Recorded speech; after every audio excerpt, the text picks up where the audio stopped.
My bad, y'all. I am an alien in their sight.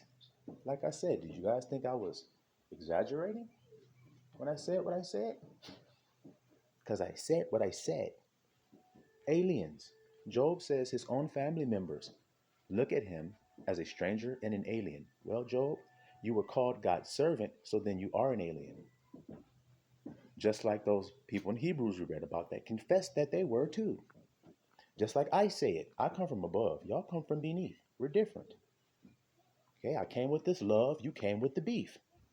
We're different.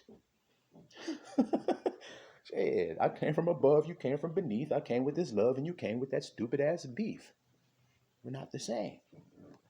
Let's look a little bit more here.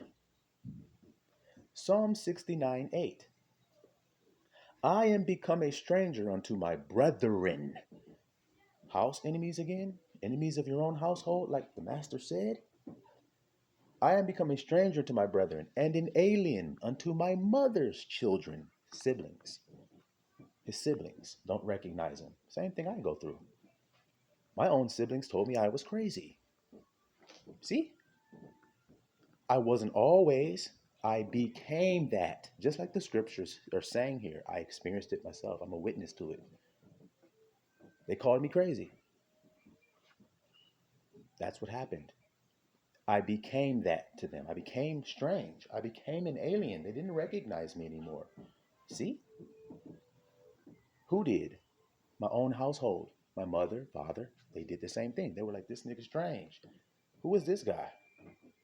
This the same son I raised? What's going on here? See, I became a stranger. Mm-hmm. Exodus 18:3. And her two sons, of which the name of the one was Gershom, for he said, I have been an alien in a strange land.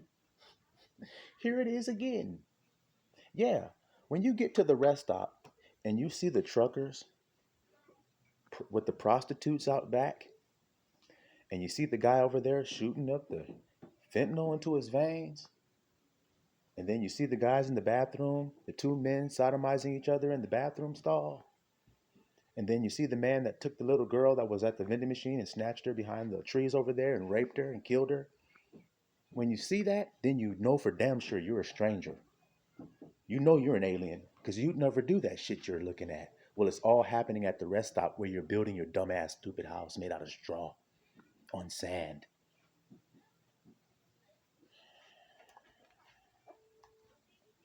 You didn't embrace it like the other righteous have, then you're not righteous. Isaiah 61:5. And strangers shall stand and feed your flocks, and the sons of the alien shall be your plowmen and your vine dressers. Told you. Those sand guys you saw wreaking havoc and shit at the rest stop, they're going to be your servants. They're going to be your slaves. That's what you just read. You hear that? Because of what they've done and because of what you abstained from, which was fleshly lust. Now, did you hear the things I just described to you? Would that be called fleshly lust? Yeah.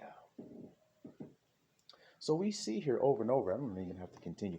You see here over and over and over and over and over that the scriptures are making it clear that there's a distinction between the two. This place where you're at right now is not your original homeland. That's why you was made slaves here, Israelites. That's why they all ignore you. That's why they don't even take you seriously when you start to uplift your voice and tell them about what you are and who you are. They don't want to hear you. They ignore you as if you don't exist. And then when you poke your head up and say, I'm alive, stop acting like one of the whisperers, then they come and they attack.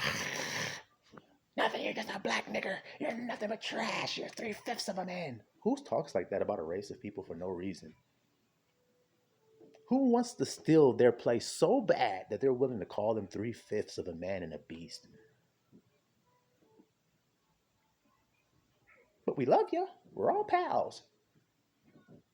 Sure about that? Because Christ said He's going to kick those out that have been workers of iniquity. And see, when I was at the rest stop, I was just minding my own business. I told you, I was in a Honda Civic. So I wasn't even trying to be flashy. I was in a Honda Civic. I wasn't trying to be flashy. I wasn't trying to be with a bunch of regalia around me in a Bentley, in a Rolls Royce. Now, I did see others that claimed they were me, aliens, but they were driving the Rolls Royces and building the houses, so I knew they wasn't me because I was in the Honda Civic eating my Cheetos and my flaming hot Cheetos and my almond Snickers, sitting in my car. I didn't even have AC. Had to have my window rolled down, get some air. So I surveyed all of that, and I knew I wasn't an alien. I knew I was an alien and separated. You see? So what did I do while I was at the rest stop? Well, before I left to go travel, I told all of those people at the rest stop what they were doing was wrong and what was going to happen to them because of their decisions. You see that?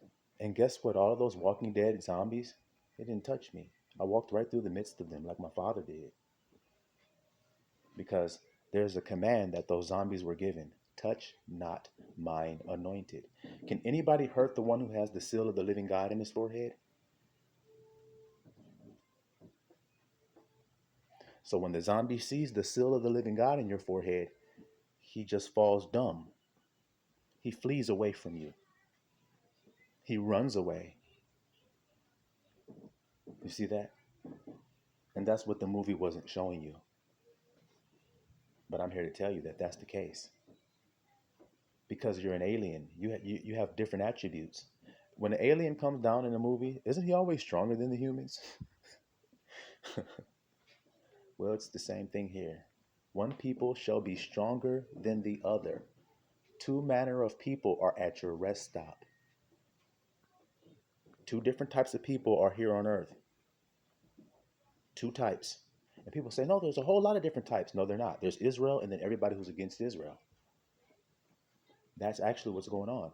And you can read it in Psalm 83 if you think I'm making that up. You can read about Abba bringing all nations down to the valley of Jehoshaphat, or you can think he's only going to bring a few nations down there. He said he's going to bring them all down there. So who am I going to believe? He says that all nations are a drop of a bucket to him and are less than nothing. Well, if I was looking at a land with niggas walking on it like this, just looking for some flesh to devour, like he said in his word, roaring lion, looking for flesh to devour, then I would probably get disgusted and destroy it with fervent heat as well, just like he said he would do to them. And I would also think they are less than nothing to me. That zombie, drooling ass zombie, what is he to me? See? See how I turned him into dust? I'm proving that guy means nothing to me. I have them so that I can keep my children moving. Hope you hear me, Israel. That's the only reason they exist. So they can keep you traveling. They're going to force you out of every rest stop that you go to. Now, if that rest stop, if it repent, then those inhabitants there will be spared. But if they don't repent, then they won't be spared. It's just that damn simple. And you have to dust your feet off when you leave that rest stop and when you go on to your next destination. It's so obvious, isn't it? So it makes no sense. If you have to dust your feet off while leaving, then why do you think you're staying?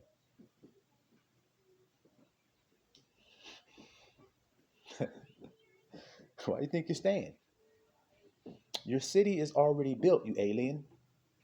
It's already built where you come from. It gonna come here to meet you. It gonna come here. That's what you read in Revelation. The New Jerusalem. Like a bride adorned for her bridegroom. Tells you why she was dressed. For a reason. She wanted to impress somebody.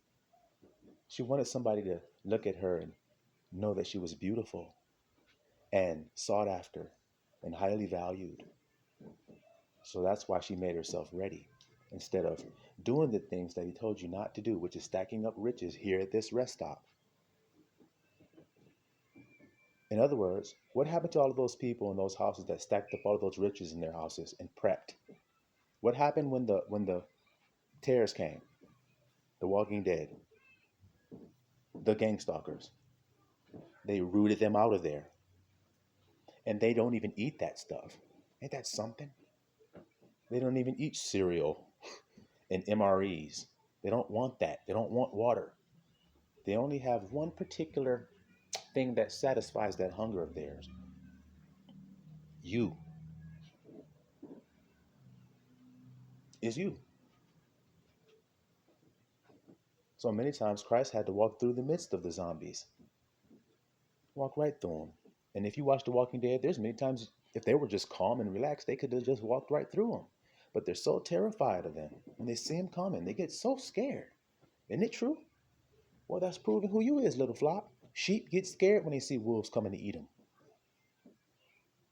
But did you know you could walk right through them? Well, Yahushua showed you could, and he said, take your cross and follow me. So then I'm not following him with fear. I'm following him with what he's doing, which is walking through the midst of them calmly. That simple. So I'm going to go ahead and finish my chips and my Snickers, get back in my Honda Civic, and wait for Abba to give me the signal to move on to the next city as we headed back to Zion. Silawam Israel.